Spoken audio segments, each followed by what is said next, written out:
सपने वो नहीं होते जो जो नींदों में आते हैं, सपने वो होते हैं जो हमें सोने ही नहीं देते। अरे वेरी गुड। मुझे भी उनका एक थॉट याद है जो बहुत प्रेरित करता है, जो कि है सूरज की तरह चमकने के लिए सूरज की तरह जलना पड़ता है। बहुत बढ़िया।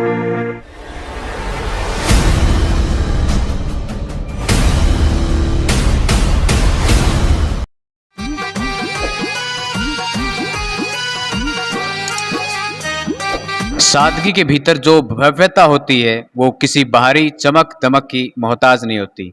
ऐसे ही शख्सियत के बारे में आज हम चर्चा करने वाले हैं। डॉक्टर एपीजे अब्दुल कलाम, जो कि भारत के पूर्व राष्ट्रपति रहे हैं। स्वर्गीय डॉक्टर एपीजे अब्दुल कलाम को हमारी तरफ से दिल से एक सलाम है। और मेरे साथ में बैठे हैं खुशी और काव्या। तो बेटा आपका भी बहुत बहुत स्वागत है। Thank you sir. बेटा आज का ये जो दिन है ये उस महान शख्सियत को याद करने का दिन है जो वर्ष 2002 के अंदर देश के राष्ट्रपति बने थे। और इससे पहले की जो इनकी कहानी है वो मैं आपको थोड़ा सा बताऊंगा। हाँ काव्या, यस सर। बोलिए।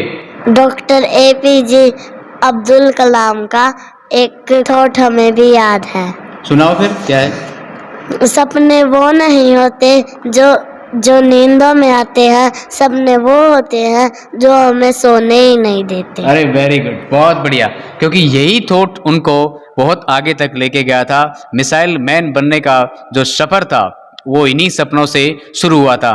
क्योंकि डॉक्टर एपीजे अब्दुल कलाम ने इन शब्दों को सिर्फ कहा ही नहीं था बल्कि उन शब्दों को जिया था और इन सपनों को साकार करके दिखाया था। दुनिया को इसका मतलब और मकसद समझाया था। सादगी क्या होती है, ईमानदारी क्या होती है और कुछ कर गुजरने की ललक क्या होती है, ये भी डॉक्टर एपीजे अब्दुल कलाम ने बहुत अच्छे तरीके से ऐसे विचारों के माध्यम से बताया था। तो खुशी बेटा आप क्या कहना चाहिए डॉक्टर एपीजे अब्दुल कलाम के बारे में। मुझे भी उनका एक थॉट याद है जो बहुत प्रेरित करता है, जो कि है सूरज की तरह चमकने के लिए सूरज की तरह जलना पड़ता है। बहुत बढ़िया। बाकी सर आप बताएंगे। बहुत बढ़िया खुशी बेटा, बहुत अच्छा विचार उन्होंने ये कहा था कि इसका मतलब ये है कि बेटा कुछ बनने के लिए हमें उसके लिए जी तोड़ मेहनत करनी पड़ती है। एक लक्ष्य हमें निर्धारित करना पड़ता है और उन्हीं लक्ष्यों को यानी कि छोटे छोटे हमारे जो टारगेट होते हैं उनको सेट करके हम बहुत बड़ी अचीवमेंट हासिल कर सकते हैं। हमारा जो गोल है उस तक हम पहुंच सकते हैं। सर उनका जन्म कब हुआ था। हाँ बेटा, ये तो डॉक्टर एपीजे अब्दुल कलाम के जन्म की जहाँ तक बात है तो बेटा 15 अक्टूबर और 1931 तमिलनाडु के अंदर एक जगह का नाम है धनुषकोडी। धनुषकोडी तमिलनाडु के अंदर आता है और वहाँ पर उनका जन्म हुआ था, जो एक छोटा सा गांव है। उनके पिता एक साधारण से व्यक्ति थे। परिवार की आर्थिक हालत भी कुछ खास अच्छी नहीं थी। सर उनकी पढ़ाई। हाँ बेटा, उनकी जो पढ़ाई की बात करें तो मैं बताऊंगा आपको, क्योंकि रामेश्वर एक जगह का नाम है। रामेश्वर में उनकी प्रारंभिक शिक्षा शुरू हुई थी और यहीं से पढ़ते पढ़ते वो आगे तक पहुंचे थे। खर्च जब बढ़ने लगा, पढ़ाई का हो या परिवार की हालत, मैंने पहले ही आपको बताया था कि कुछ खास अच्छी नहीं थी, तो उन्होंने अखबार बेचने का काम शुरू कर दिया था। घर से मिले इन्हीं सिद्धांतों की बदौलत डॉक्टर एपीजे अब्दुल कलाम 1954 में फिजिक्स से ग्रेजुएट होने के बाद 1955 के अंदर वो मद्रास में चले गए थे और यहाँ से उन्होंने शुरू की थी अपनी पढ़ाई एरोस्पेस इंजीनियरिंग की। यही वो रास्ता था, यही वो वक्त था जब उनके पंखों को उड़ान लगने का वक्त आ गया था। सर उनका शुरुआती लक्ष्य क्या था। हाँ बेटा, जैसे कि मैंने आपको बताया कि वो मद्रास में जब एरोस्पेस इंजीनियरिंग की पढ़ाई कर रहे थे ना, तो वो एयरफोर्स के अंदर एक फाइटर पायलट बनना चाहते थे, लेकिन वो सपना उनका टूट गया था। लेकिन कहते हैं कि बेटा एक सपना जब टूटता है, एक रास्ता जब बंद होता है तो बहुत सारे रास्ते खुलते भी हैं कामयाबी के लिए, जब उसमें कुछ कर गुजरने की क्षमता होती है या कुछ कर गुजरने का जज्बा होता है। तो ऐसा ही कलाम जी के साथ हुआ था कि उनका जो सपना टूट गया था, फाइटर पायलट वो नहीं बन पाए थे। तो इसके बाद उनके जो सपने थे वो राह तक रहे थे। और इसके बाद 1960 में उन्होंने डीआरडीओ के अंदर एज ए साइंटिस्ट ज्वाइन किया था बेटा, और यहाँ पर उन्होंने खूब मन लगा कर काम किया। लेकिन बताया जाता है कि वो यहाँ पर अपने काम से कुछ खास सेटिस्फाई नहीं थे, क्योंकि वो चाहते बहुत कुछ करना चाहते थे। तो इसके बाद उनका जो ट्रांसफ़र था वो इसरो में कर दिया गया था, जो कि हमारी स्पेस एजेंसी है इंडिया की।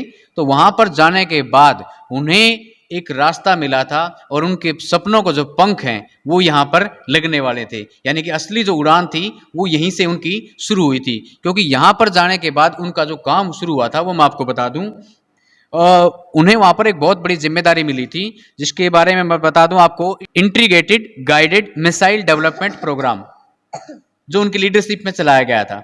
और यहाँ उन्हें मौका मिला था कुछ कर दिखाने का, और उन्होंने इतना कर दिखाया था कि दुनिया उनको आज याद करती है।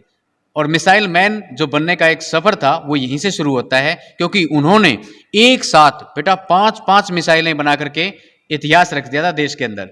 सर उन मिसाइलों के नाम बताएंगे?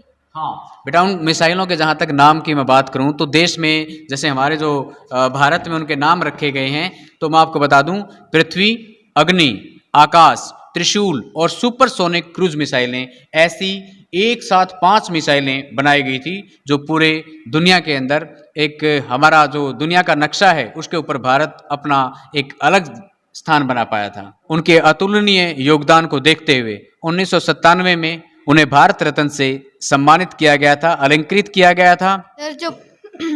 सर जो पोखरण में न्यूक्लियर टेस्ट हुआ था, क्या उसमें भी इनका योगदान था? हाँ बेटा, बहुत अच्छा सवाल आपने पूछा है, क्योंकि ये एक देश के लिए, तो मैं बता दूं आपको, हिडन प्रोग्राम था ये।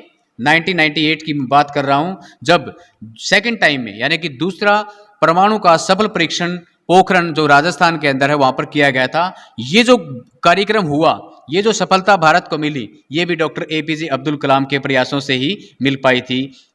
तो बेटा क्या कहना चाहेंगे ऐसे महान शख्सियत के बारे में? सर बहुत अच्छा लगा, उनके बारे में इतनी अच्छी जानकारी आपने दी। थैंक यू बेटा। और यही मकसद था आज की हमारी वीडियो का। भले ही आज वो हमारे बीच में नहीं है, लेकिन उनकी किताबें, उनके विचार आज युवाओं को प्रेरित करते हैं, और हमारे जो बच्चे हैं, आने वाली जो पीढ़ियां हैं, उनको एक नया रास्ता दिखाने के लिए भी वो प्रेरित करते हैं। तो डॉक्टर APJ अब्दुल कलाम को आज उनके जन्म दिवस पर हम उन्हें श्रद्धांजलि अर्पित करते हैं। आप सबका भी बहुत बहुत धन्यवाद। Thank you, wish you all the best. Thank you बेटा। Thank you sir. Thank you sir. Thank you.